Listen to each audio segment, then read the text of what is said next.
Hi friends, welcome to my channel Nimmatha's kitchen. Friends, தக்காளி சட்னி எப்பவும் ஒரே மாதிரி செய்யாமல் இந்த மாதிரி கொஞ்சம் வித்தியாசமாக ட்ரை பண்ணி பாருங்கள். டேஸ்ட் ரொம்பவுமே சூப்பராக இருக்கும்.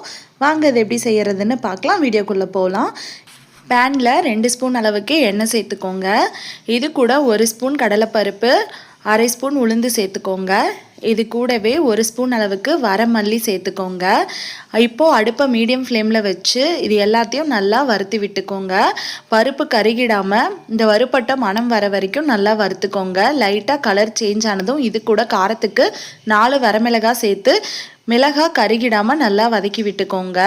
இப்போ இது எல்லாத்தையும் நல்லா வறுப்பட்டதுக்கு அப்புறமா இது ஒரு பிளேட்டுக்கு மாற்றிடலாம். இதை தனியாக எடுத்து வச்சிடலாம். இது அப்படியே இருக்கட்டும்.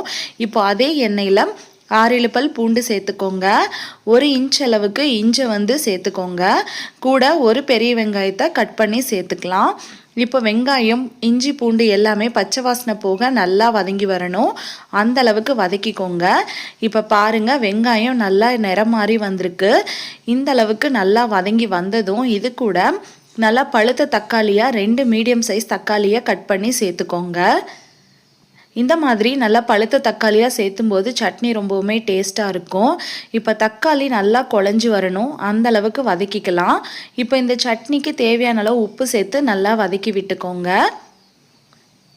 இது கூடவே ஒரு சின்ன கொட்டைப்பாக்களவு புளியை சேர்த்துக்கலாம். புளி சேர்த்தும் போது இந்த சட்னி இன்னுமே டேஸ்ட்டு ரொம்பவுமே சூப்பராக இருக்கும். இப்போ இது எல்லாத்தையும் சேர்த்து தக்காளி நல்லா மசிஞ்சு வர வரைக்கும் நல்லா வதக்கி விட்டுக்கோங்க.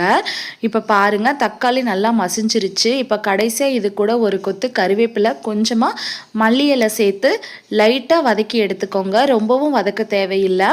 இந்த ஃப்ளேவர் நமக்கு நல்லா சட்னியில் தெரியணும். இப்போ லைட்டாக வதக்கி விட்டுக்கோங்க. அவ்வளோதான். இப்போ இதெல்லாம் வதங்கியாச்சு. இப்போ அடுப்பை ஆஃப் பண்ணிடலாம். இது நல்லா ஆறி வந்ததுக்கப்புறம் அரைச்சிக்கலாம். மிக்ஸி ஜாரில் நம்ம வறுத்து வச்ச பருப்பு, மிளகாய் இது எல்லாத்தையும் சேர்த்து கொரகொரப்பாக அரைச்சி எடுத்துக்கோங்க. இப்போ இது கூட நம்ம வதக்கி வச்சுருக்க வெங்காயம், தக்காளி, பூண்டை நம்ம இதில் சேர்த்துக்கலாம். சேர்த்துட்டு தண்ணி எதுவும் சேர்க்காமல் இதை அரைச்சி எடுத்துகிட்டு வந்துடலாம். கொஞ்சம் கொரகொரப்பாக அரைச்சி எடுத்துகிட்டு வந்துடுங்க. ரொம்பவும் வலுவலுன்னு அரைச்சி எடுக்க வேணாம். பாருங்கள், இந்த அளவுக்கு நீங்கள் அரைச்சி எடுத்துகிட்டு வந்துடுங்க. இப்போ இது ஒரு பவுலுக்கு மாற்றிட்டு மிக்ஸி ஜார் கழுவி கொஞ்சமாக தண்ணி சேர்த்துக்கோங்க.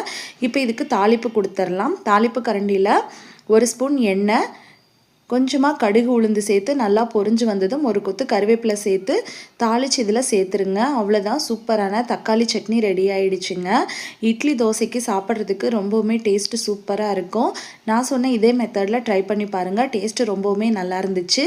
என்னோட இந்த வீடியோ உங்களுக்கு பிடிச்சிருந்தா மறக்காமல் லைக் பண்ணிவிட்டு சேனலையும் சப்ஸ்கிரைப் பண்ணிக்கோங்க. தேங்க்யூ.